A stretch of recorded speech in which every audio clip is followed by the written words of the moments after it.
Good evening. Yeah, so I hear that you are having a little trouble falling asleep. Is that correct? Yeah, that happens to a lot of us. But I am here now to help you drift off and relax, to calm and soothe your mind. Alright? Good.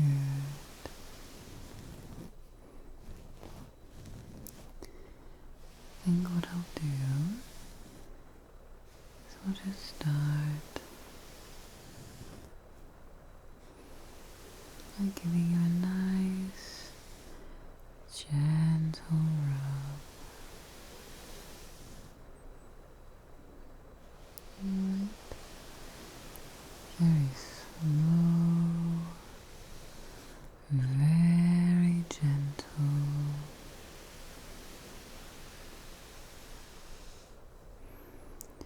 Very calming. Feel free to let your mind wander just a little. Okay? So I have a few things before we begin.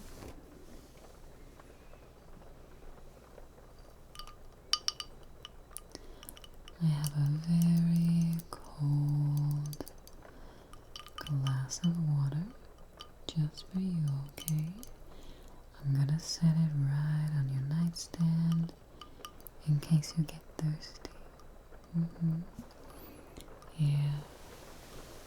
I often wake in the middle of the night and I'm thirsty. This way you do not have to leave your bed. You have water right there, ready for you, so you can fall back asleep quickly. Okay? Good. Just put it right on your nightstand. I've also taken a nice, just a really soothing eye mask, and I've just popped this into the heater for just a little bit.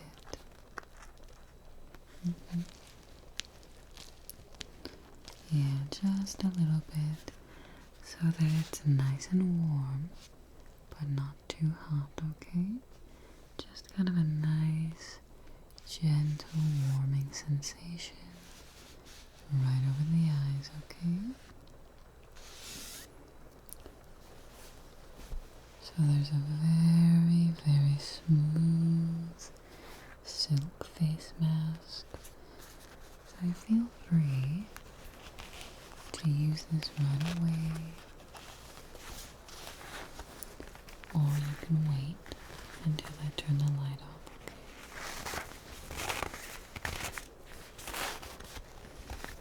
Good. So it's very soft and very smooth, okay? It'll feel really good, just gently over your eyes. And the band is nice and stretchy, so it shouldn't be too tight, okay? Good. Yeah. You gotta kind of set yourself up for success when you're having trouble getting to sleep, okay? Alright.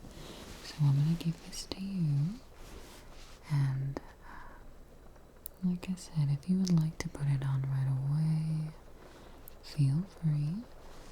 Otherwise, you can wait till we're done, okay? If it gets too cool, I can always heat it back up.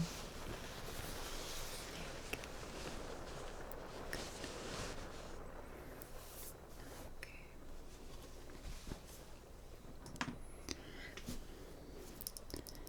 I also have a very nice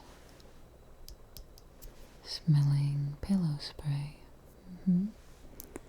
I often find when you're having trouble getting to sleep, find a scent that smells pleasant to you.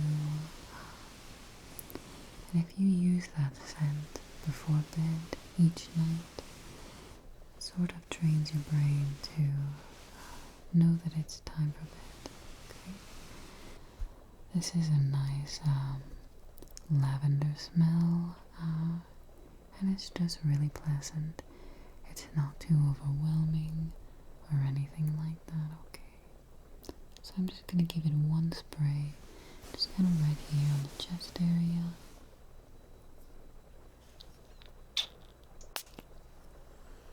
Good. And you can kind of smell the nice, pleasant smell. Good.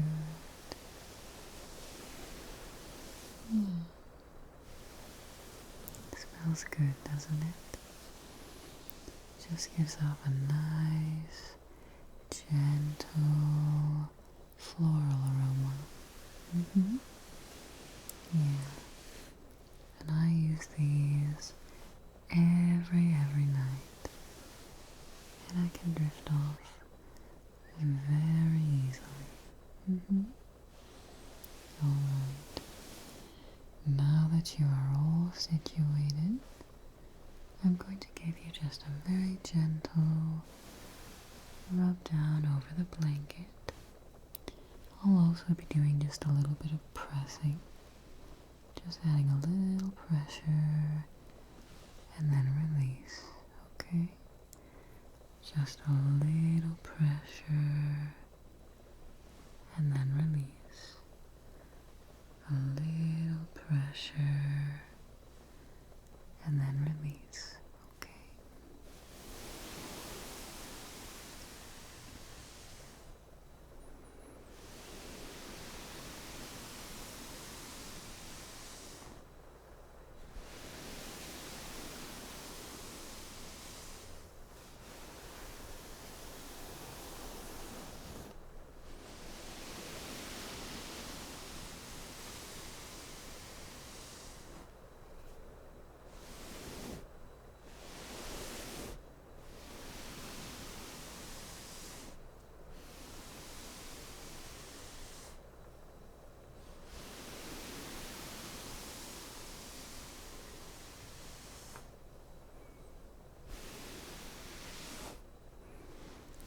A little pressure and release.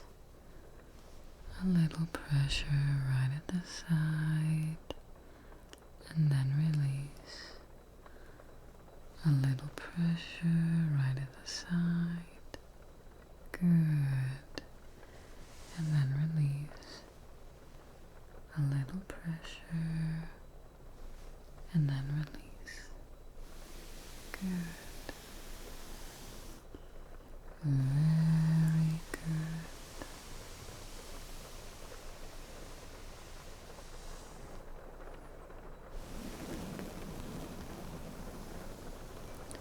Just nice and slow. Feel free to let your mind wander. Let your mind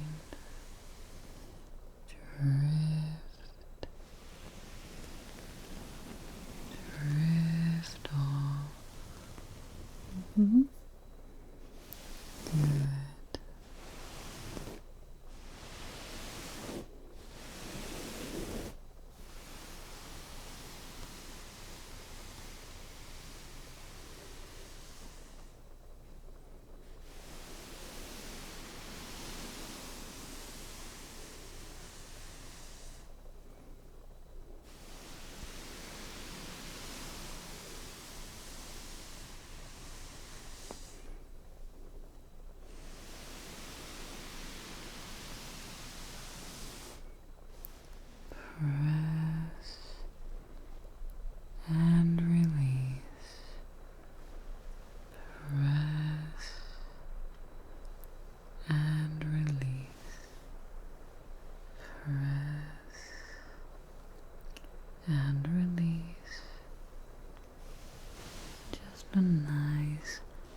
press and release. Good.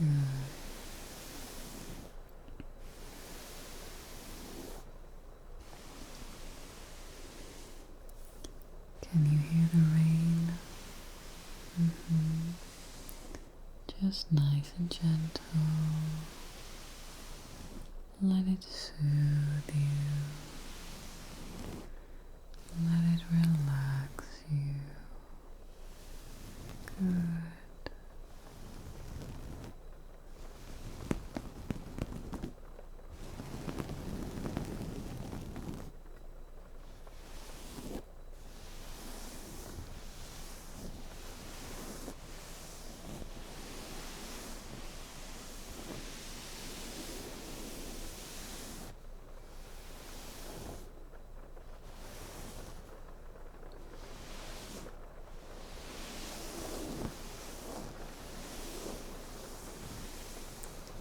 Yeah, just a nice, gentle, slow touch.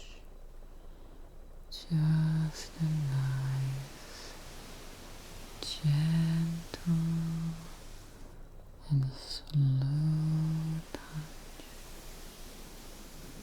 Good. It's okay if your eyes are getting heavy. It's okay. Listen to the sound of my voice. Listen to the gentle rain as it pitter-patters, outside.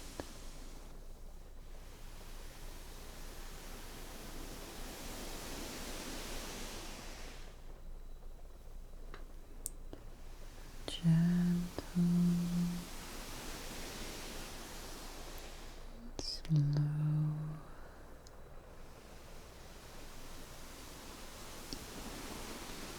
gentle, and slow.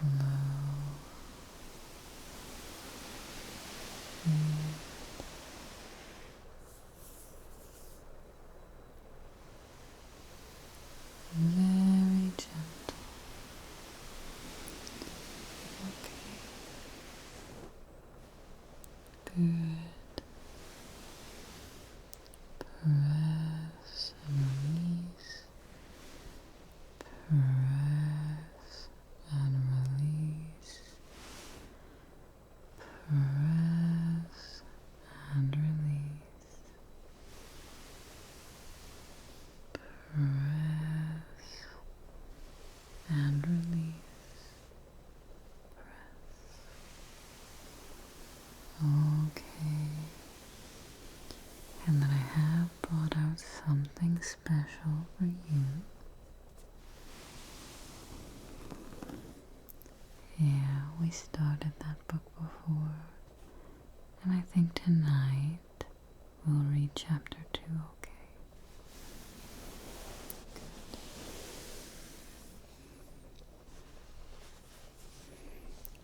You're feeling a little warm.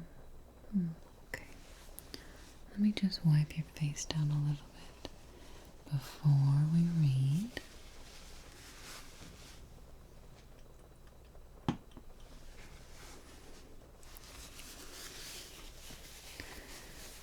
That might kind of help you stay nice and cool and keep you relaxed, okay?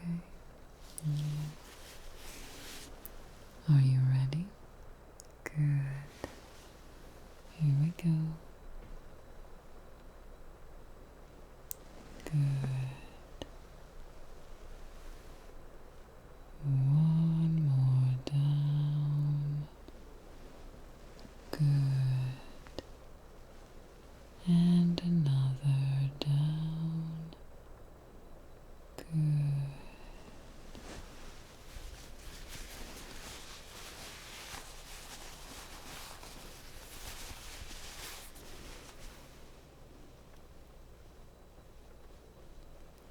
Good. Does that feel nice and cool? Good.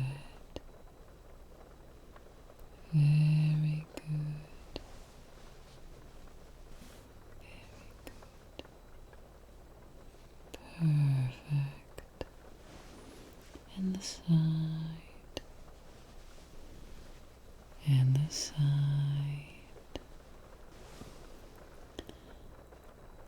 and the side,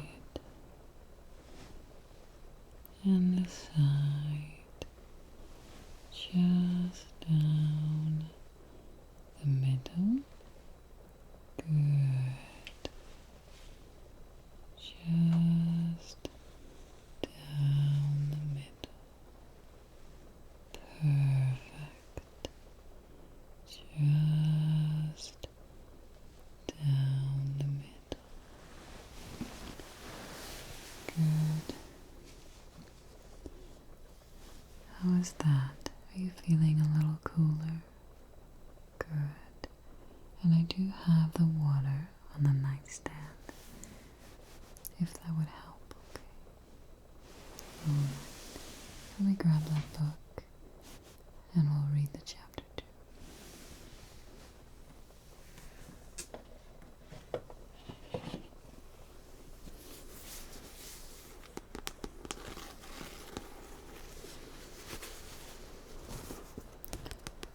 Tolkien, The Hobbit.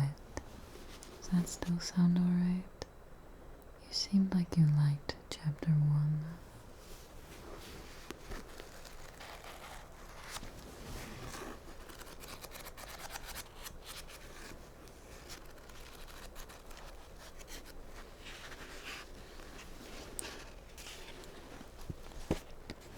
Just gonna rest the book right here, okay? If that's uncomfortable, just let me know.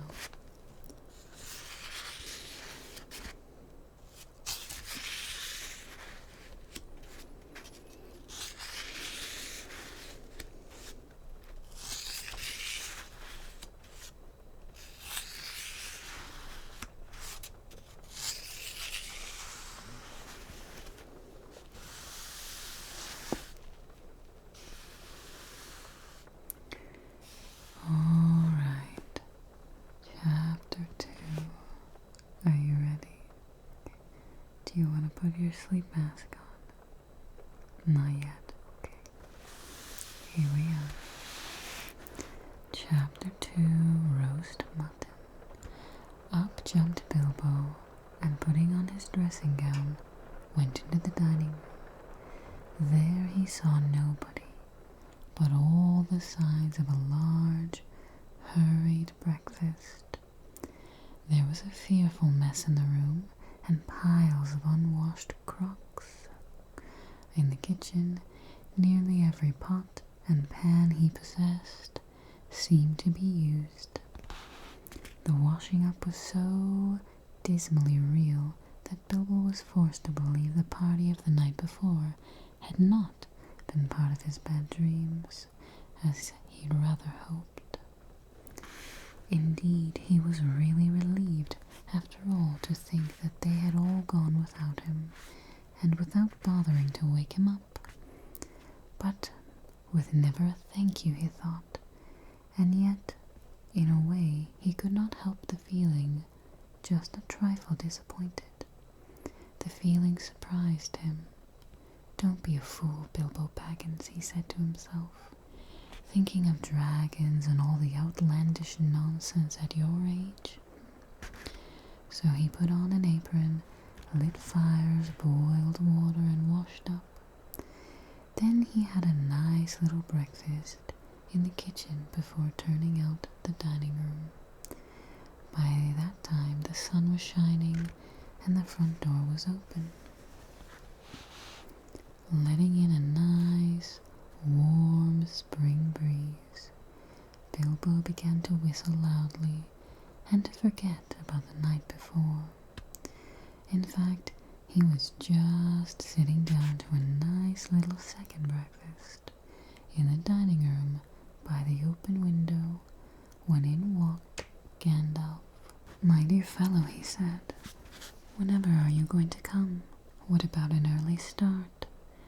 And here you are having breakfast, or whatever you call it, at 10:30.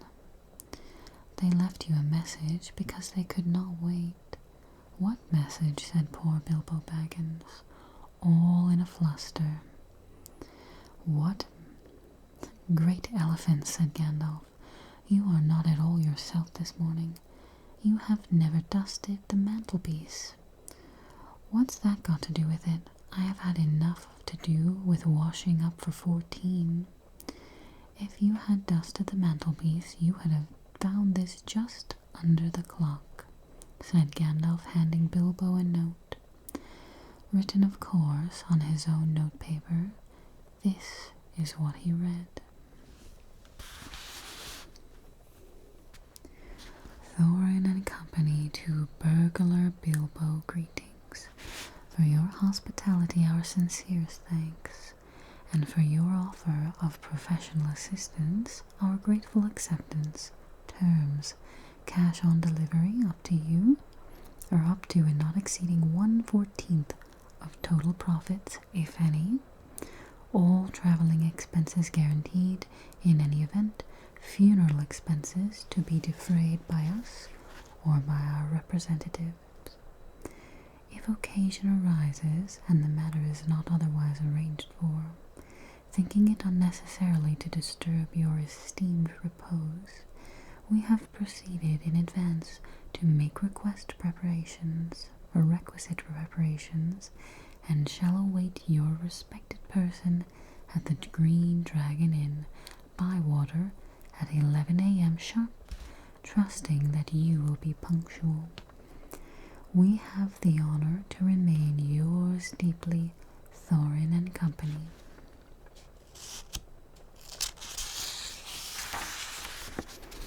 That just leaves you 10 minutes. You will have to run, said Gandalf. But, said Bilbo. No time for it, said the wizard. But, said Bilbo again, no time for that either. Off you go.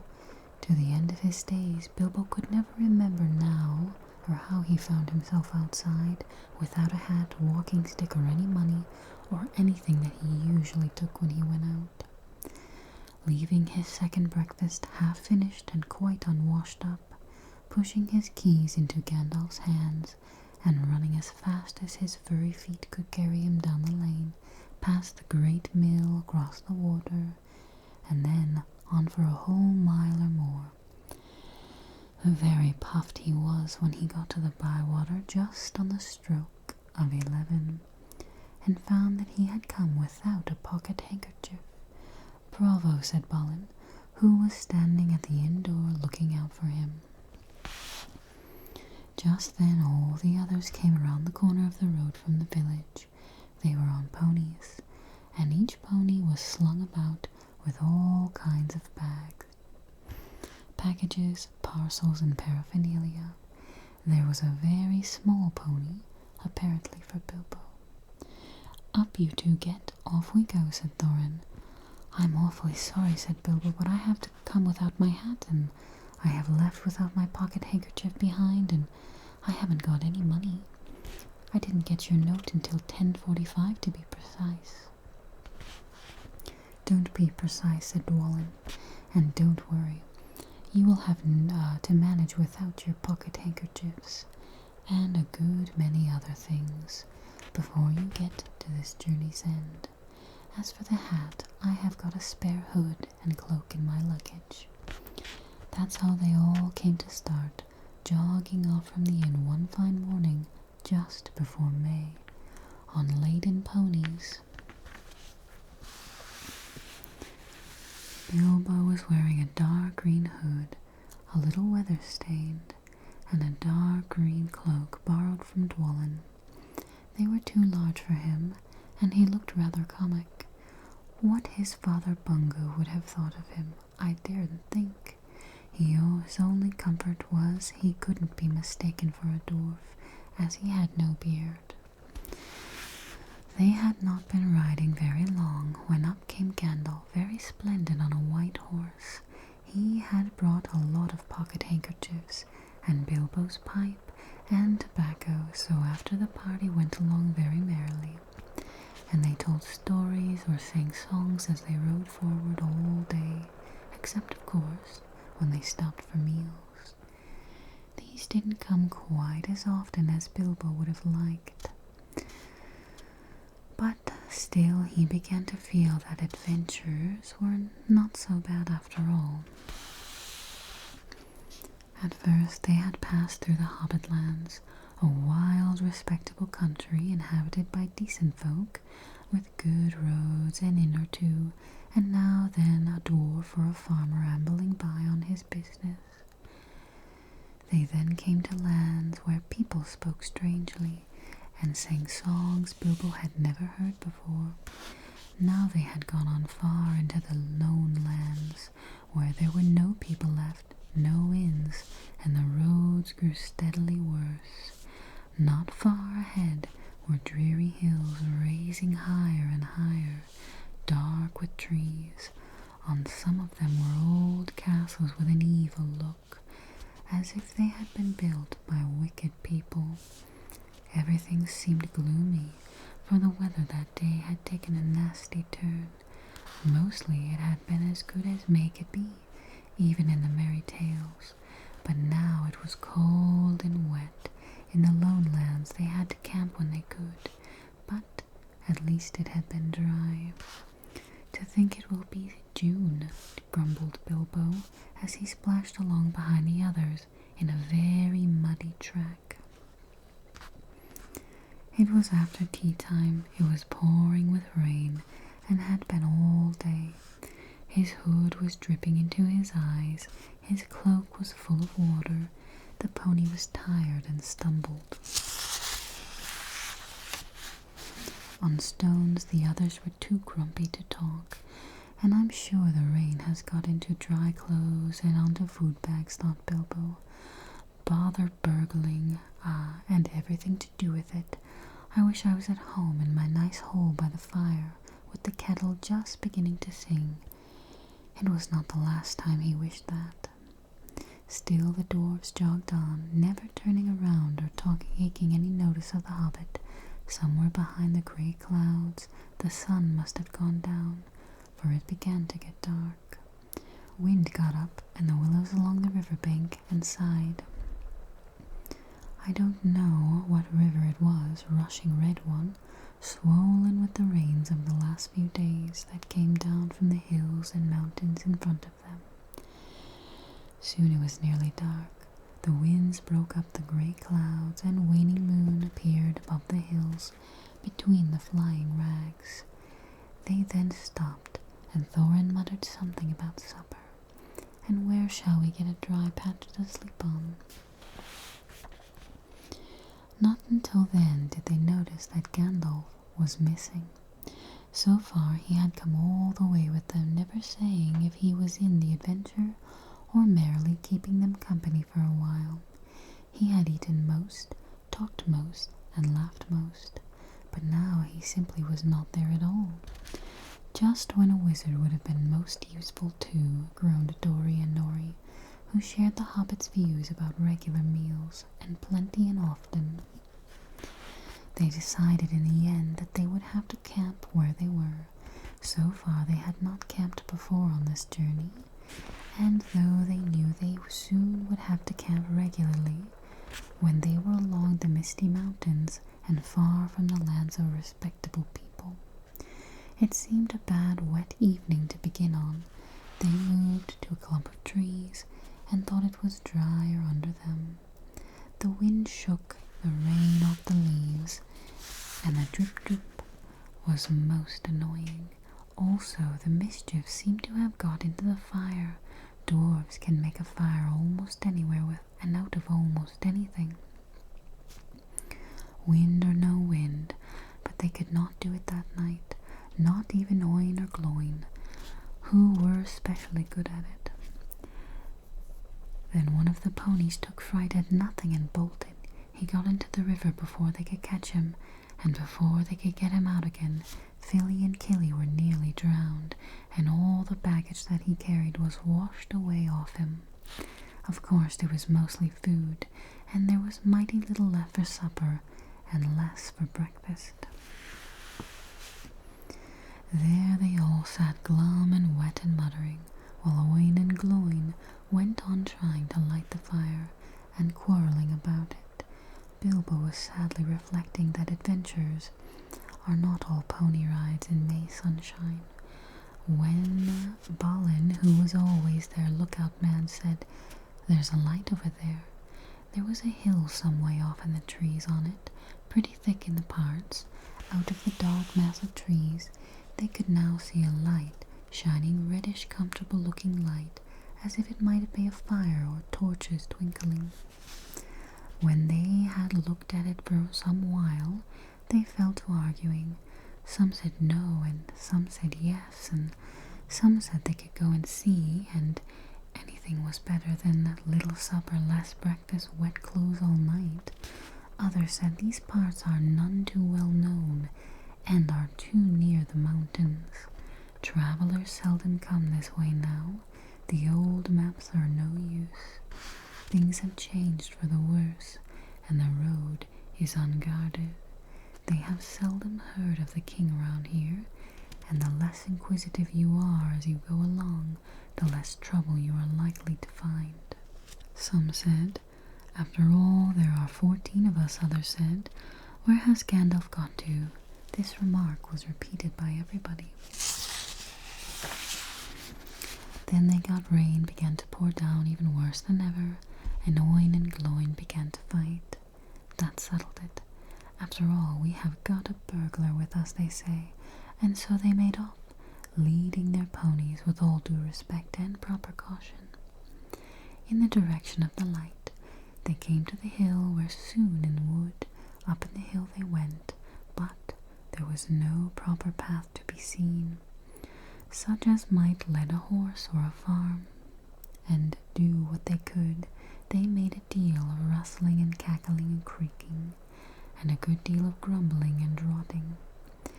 As they went through the trees in a pitch dark, suddenly the red light shone out very bright through the tree trunks not far ahead.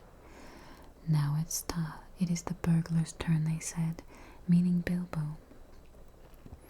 "You must go on and find out all about the light, and what it is for, and if it is all perfectly safe and canny," said Thorin to the hobbit. "Now scuttle off, and come back quick, if all is well. If is not, come back if you can. If you can't, hoot twice like a barn owl, and once like a screech owl, and we will do what we can." Off Bilbo had to go, before he could explain that he could not even hoot even once like any kind of owl, or more than fly like a bat. But, at any rate, hobbits can move quietly in woods, absolutely quietly. They take a pride in it, and Bilbo had sniffed more than once at that, what he called all this dwarvish racket. As they went along, though, I don't suppose you or I would notice anything at all on that windy night. Not if a whole caravan had passed 2 feet off. As for Bilbo, walking primly towards the red light, I don't suppose even a weasel would have stirred a whisker at it. So naturally, he got right up to the fire, for fire it was, without disturbing anyone, and this is what he saw. 3 very large persons sitting around a very large fire of beech logs. They were toasting mutton on long spits of wood and licking the gravy off their fingers. There was a fine, toothsome smell. Also, there was a barrel of good drink at hand, and they were drinking out of jugs. But they were trolls, obviously trolls. Even Bilbo, in spite of his sheltered life, could see that, from the great heavy faces of them and their size and their shape of the legs, not to mention their language, which was not drawing-room fashion at all. At all. "Mutton yesterday, mutton today," said, and blimey, if it doesn't look like mutton again tomorrow, said one of the trolls. "Never a blinking bit of man-flesh have we had for long enough," said the second. "What they'll tell William was thinking of to bring us into these parts at all beats me, and the drink running short. What's more," he said, jogging the elbow of William, who was taking a pull at his jug. William choked. "Shut your mouth," he said as soon as he could. "You can't expect folk to stop here forever just to be eaten by you, Bert. You've a village and a half between you since we come down from the mountain. How much more do you want? And time's been up our way when you'd have said, thank you, Bill, for a nice big old fat valley mutton like this it is. He took a big bite off the sheep's leg that he was toasting and wiped his lips on his sleeve. Yes, I'm afraid trolls do behave like that, even those with only one head each. After hearing all this, Bilbo ought to have done something at once. Either he should have gone back quietly and warned his friends that there were 3 fair-sized trolls at hand, in a nasty mood, quite likely to try toasted dwarf, or even pony for a quick change, or else he should have done a bit of good quick burgling. A really first-class legendary burglar would at this point have picked the troll's pockets. It is nearly always worthwhile if you can manage it.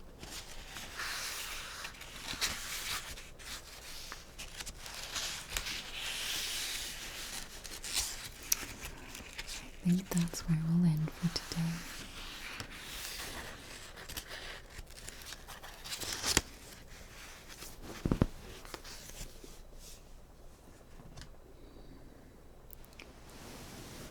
How are you feeling now? Good. You're getting sleepy. Good. Alright. Well, I think we'll turn the lights out and just let you drift off, okay?